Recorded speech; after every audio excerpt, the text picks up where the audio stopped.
another world.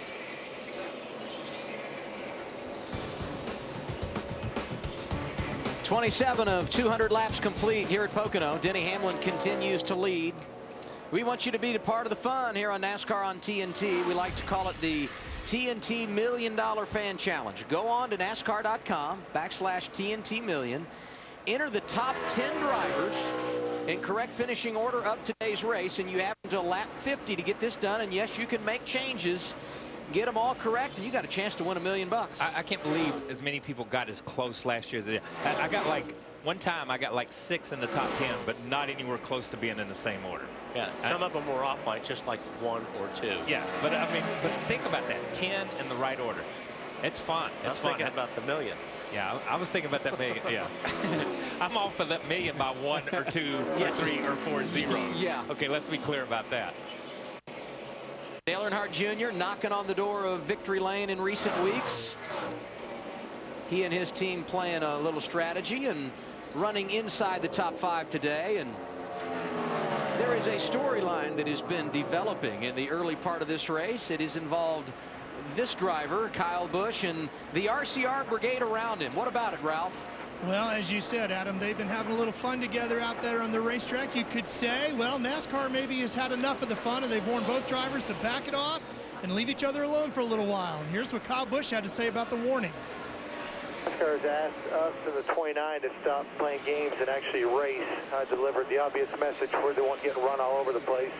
Yeah, nice of them to try to warn both of us. There's only one operative guy that you got to warn.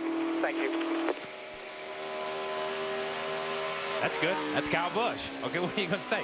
But, you know, we saw that developing. You know what I mean? You saw it developing after the restart. You saw it early in the race. But at least NASCAR has stepped in on this one and said, hey, just race. Let's just get to the halfway point. Let's get it. And then everybody can have that. Kyle's not, he's in a no-win situation. Yeah. He's on probation, so. Yeah, he is in a no-win. But that's kind of boys have at it except for Kevin and Kyle. Yeah. Okay. Carl Edwards back up to 5th after the pit stops. He went around Brian Vickers there for position on track. And Kyle Busch with more friends to play with. There's Paul Menard. And look right behind him, Jeff Burton.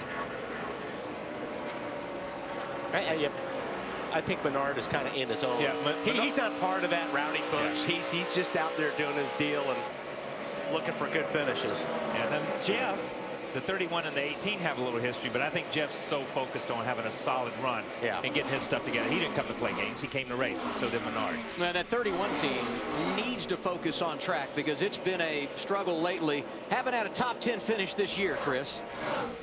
Well, Jeff Burton started back in 33rd today. He's really working on the setup of that car. He's still calling for some more rear grip. They've been adjusting on both those last 2 pit stops. First one took 2 tires, got some track position. Second pit stop, 2 tires again. So he's moving up right now because of making good calls on pit stops, but he's still looking for some more rear grip. And he has been a big mover today, Chris, up 19 positions on track. Very impressive as Jeff Burton in the early portion of this race as he continues to work with his teammate Paul Menard. Kyle Busch in front of this group in 12th, and right behind in 15th, Ryan Newman. A nice battle on track here as they come off turn 3. But let's go back to that lap we just watched. Menard had position on the 18, but the 31 got a great run, and the 31 messed up Menard's position. So Menard ends up falling back in line. The 31 ends up falling back in line, and they're exactly the same place they were the lap before. If the 31 car had just waited, let Menard get by the 18, then it would be that way. But you don't think that when you're out there racing. Nobody's thinking Yeah, I mean, if you get through one and all of a sudden you've got to run, and you're either going to run over them or you're going to pull out and see if you can make something happen. I think that was the case there. Yeah, and it looked ugly there for a minute. I thought they were going to go 3 wide over the tunnel turn. Juan Pablo Montoya took 2 tires on a pit stop at lap 19. He led briefly, but right now he's 2.4 seconds behind the race leader. That would be Denny Hamlin.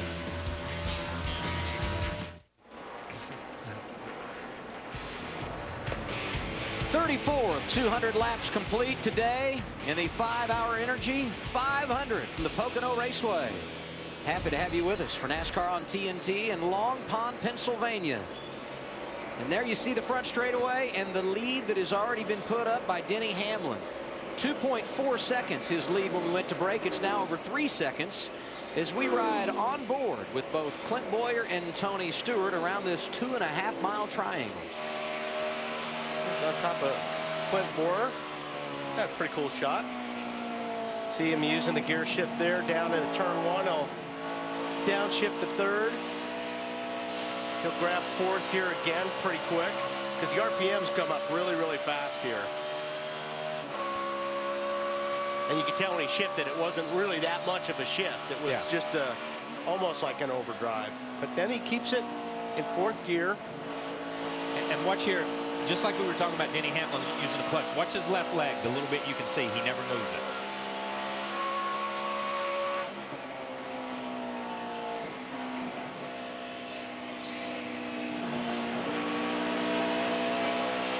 It just keeps that car up on the RPMs. Actually helps you. The car's more drivable when you're up on the RPMs like that, especially when the tires start going out. Here's Tony Stewart's shot. Now, he used to downshift right here, but he downshifts a little bit later. Actually, he downshifted earlier than a lot of guys are. I always like shots like this too when you're watching the drivers. The difference in the dash design. You see where Tony keeps his tack on the steering column. Boyer had his tack up into the dash. You know what I mean? And that's just the consensus of where the drivers. If you have team drivers, everybody will sit around and say, well, this is where I like the gauges, or this is what I'm used to. When you watch that little light on the left, that you'll see that light maybe come on right there. That's basically, they call them idiot lights. Yeah. That tells the driver when to shift. You're too many RPMs. Now's the time to shift. And we've got a great group on the technical side for NASCAR on TNT that helps put on all these pictures. But it's nice to have an assist from Darian Grubb, Tony Stewart's crew chief, and Shane Wilson, the crew chief for Clint Boyer, who allow us to go inside and show you what it's all about. Yeah, that's really a great shot.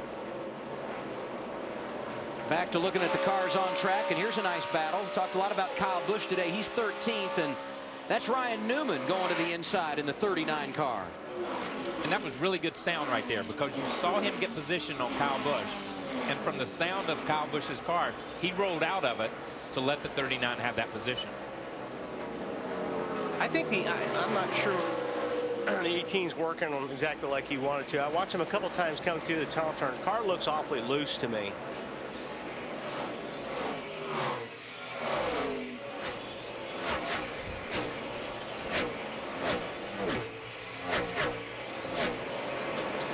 Time now for the KFC trivia quiz. And before I ask the question, I'm going to ask my friends to my right, Kyle Petty and Wally Dallenbach, to not blurt out the answer. Not that the two of you have any knowledge, but just keep it quiet for those at home, all right? This one's easy. Who has the most second-place Pocono finishes without a win? This is all time. Who has the most second-place finishes at this racetrack without recording a victory? We got the answer coming up a bit later on in the show. I say, I don't know. You don't really know? You know, though. I know, though. Yeah. Yeah. You know, I'm not really book smart. I'm just street smart, which means I'm imaginary smart. Second gear, 4750 at the line, 4750, highway line. 20 laps since they were last on pit road, and Kevin Harvick coming down here. That's a little bit early. Marty, what's happening? Guys, this is way early. This is not a scheduled stop for Kevin Harvick. They did not get the car full last time. This has been an issue with a new can. You really can't tell when the car is full. They did not get all of the fuel into the car for Kevin Harvick last time. He will come down pit road. The car hung in the top 10 there. They took 2 tires on the last stop. Still loose for Harvick down the road, one round on the track bar. Also, they're talking about rain in the area, but about 10 laps from everybody else stopping, guys. Okay, let's go back to the beginning when they pitted the first time on the first caution, then on the second time, and Biffle did not get his car full when these guys were running together. So that's 2 of that pair. They both missed it. Unscheduled pit stop for Kevin Harvick. Not going to help him here this afternoon.